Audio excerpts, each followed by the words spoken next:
Good morning बच्चों, आप अच्छे हैं। आई होप आप अच्छे से होंगे। ऐसी मैं ईश्वर से प्रार्थना करता हूँ। तो कक्षा 8 हिंदी माध्यम विषय आपका गणित और 11 हमारी चल रही है बच्चों। 11.123 लास्ट वीडियोज़ में हो गई। 11.4 आज लास्ट है, फिर नेक्स्ट करेंगे यूनिट। तो 11.4 में जैसे मैंने आपको लास्ट वीडियो में बताया था स्टूडेंट, इसमें मैन है आपके आकृतियों के ऊपर है। जैसे मैंने आपको बताया घन, घनाभ, इस तरह से कई प्रश्न हैं ऐसे, है ना। आकृतियों के अनुसार हमको हल करना है। जैसे घन होगा, घनाभ भी होगा, शंकु भी होगा, बेलन भी होगा, है ना। इस तरह से कई आकृतियों के ऊपर। तो जैसे हमने 11.4 में प्रश्न क्रमांक 1 लिया है, जो बहुत सरल है। पहले हम प्रश्न को पढ़ते हैं, फिर समझते हैं और हल करते हैं। प्रश्न में लिखा है, एक घनाभ का आयतन ज्ञात कीजिए।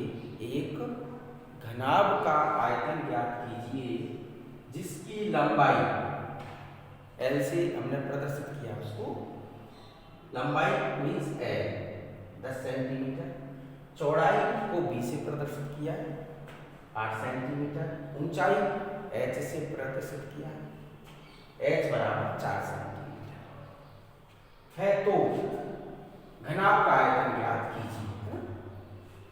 घनाभ का आयतन ज्ञात करना है। सबसे पहले मैंने क्या बताया, सूत्र इसमें महत्वपूर्ण है स्टूडेंट, है ना। जैसे घनाभ का आयतन है, घनाभ का आयतन का सूत्र हमें पता होना चाहिए।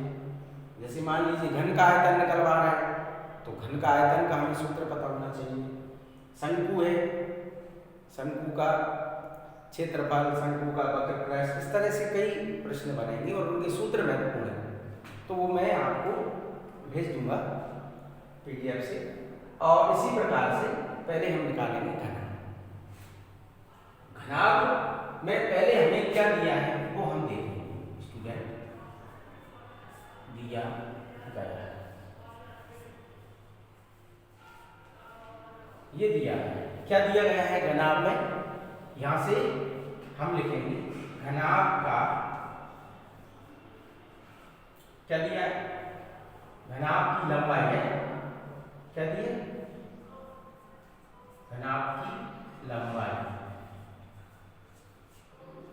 L से प्रदर्शित किया है। कितनी है आपकी 10 सेंटीमीटर। कितनी है 10 सेंटीमीटर। चौड़ाई आपकी कितनी है, चौड़ाई को B से प्रदर्शित किया है। चौड़ाई आपकी 8 सेंटीमीटर है। कितनी 8 सेंटीमीटर ये चौड़ाई है ना। घनाभ की लंबाई L बराबर 10 सेंटीमीटर और चौड़ाई B। यहाँ चाहें तो आप कैपिटल ले लें, जिससे आपको दिक्कत ना है। ये L है ना, ये ले लिया मैंने, आपको दिक्कत ना है, समझाने के लिए लिखा है। स्मॉल लिख दिया है मैंने, तो लिख सकते हैं, लिख दो, है ना। आई जैसा लगेगा इसलिए L और चौड़ाई B। अब ऊंचाई, ऊंचाई H से प्रदर्शित किया है 4 सेंटीमीटर। हमें यह ध्यान रखना है बच्चों, आयतन जब भी निकलता है, जैसे मैंने पहले बताया था कि भुजाएं दी हूं, किसी का क्षेत्रफल निकालना है। क्षेत्रफल अगर आपका सेंटीमीटर है, यहां आपकी आयतन वाली बात चल रही है, वहां क्षेत्रफल था तो स्क्वायर में था। यहाँ घन मीन्स 3, तो किसी भी घनाभ हो या घन हो, किसी का भी हम क्षेत्रफल निकालेंगे। बेलन हो, शंकु, किसी का ध्यान रखना है। आयतन ज्ञात होगा तो आयतन मीन्स आपकी घात कितनी होगी 3, है ना। घन मीन्स 3। तो यहाँ अब हम ये हमारे पास घनाभ की लंबाई हो गई, चौड़ाई हो गई और ऊंचाई हो गई। क्या निकालेंगे, घनाभ का आयतन। क्या निकालना है स्टूडेंट, घनाभ का आयतन। क्या निकालना है, घनाभ का आयतन, ये निकालना है, ये घनाभ का आयतन। तो घनाभ का आयतन निकालने के लिए क्या करें, हम सूत्र लगाएंगे, हम जानेंगे।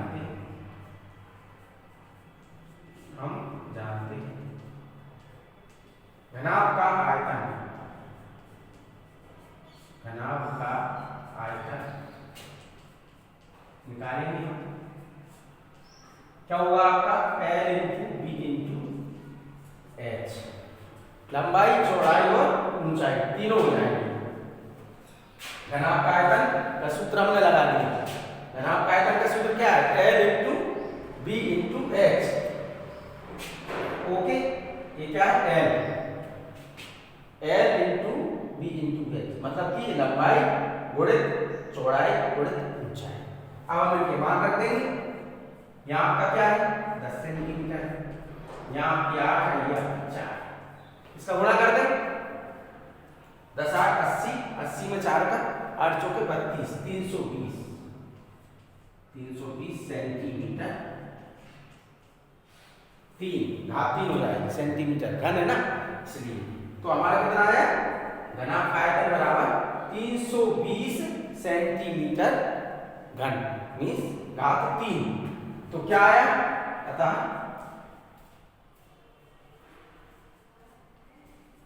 घनाभ का आयतन बराबर 320 घन सेंटीमीटर भी लिख सकते हैं या सेंटीमीटर 3, ऐसा आप जैसा चाहो सेंटीमीटर 3। कुछ बच्चे क्या करते हैं? घन सेंटीमीटर लिख देते हैं, वो भी सही है, और सेंटीमीटर घात 3 लिख दिया, वो भी सही है। ये आपका इस तरह से हल होगा। अब जैसे देखिए, ये था प्रश्न क्रमांक 1। प्रश्न क्रमांक 2 दिया है, एक घन की आयतन, यानी घन का आयतन ज्ञात कीजिए जिसकी भुजा कितनी 6 सेंटीमीटर। ध्यान से सुने, एक घन का आयतन ज्ञात कीजिए जिसकी भुजा कितनी दी है? 6 सेंटीमीटर। तो देखो, घन का आयतन क्या होता है? a क्यूब, यानी a की घात 3। एक आप भुजा मान लेंगे, घन की भुजा a बराबर 6 सेंटीमीटर। तो घन का आयतन बराबर क्या हो जाएगा? 6 की घात 3, 6 का 3 बार गुणा कर देंगे, 6 36, 36 में फिर 6 का किया, कितने हो गए? 36 में 6 का 216। तो घन का आयतन कितना आ जाएगा? 216 सेंटीमीटर घन, यानी क्यूब। घन सेंटीमीटर लिख सकते हैं, तो ये आपका घन का आ गया। घन का आयतन बराबर 216 घन सेंटीमीटर, आपका आंसर आ जाएगा। ये इतना सिंपल है। अकेले हमें क्या होना चाहिए बच्चों? सूत्र पता होना चाहिए।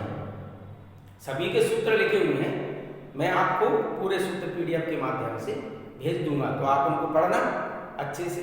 रटना नहीं है, थोड़ा समझना है। अब जैसे रटना क्यों नहीं है, जैसे मैं बताता हूँ। देखिए, जैसे मान लीजिए आपका घनाभ का आयतन है, घनाभ का आयतन है सूत्र, तो घनाभ का आयतन में क्या है? लंबाई चौड़ाई ऊंचाई दी है, तीनों का गुणा कर दें, आंसर आ जाएगा।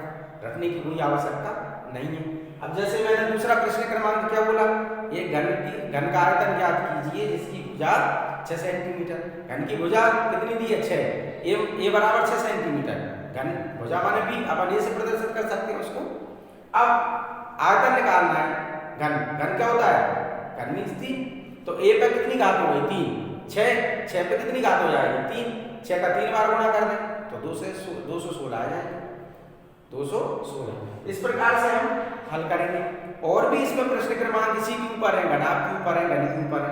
इसी तरह से होना है। घनाभ के ऊपर प्रश्न लिए, मान लीजिए प्रश्न क्रमांक जैसे चौथा है, मान लीजिए उसमें लिखा है घनाभ का क्षेत्रफल दिया है, लंबाई दी है, चौड़ाई दी है, ऊंचाई निकालना है।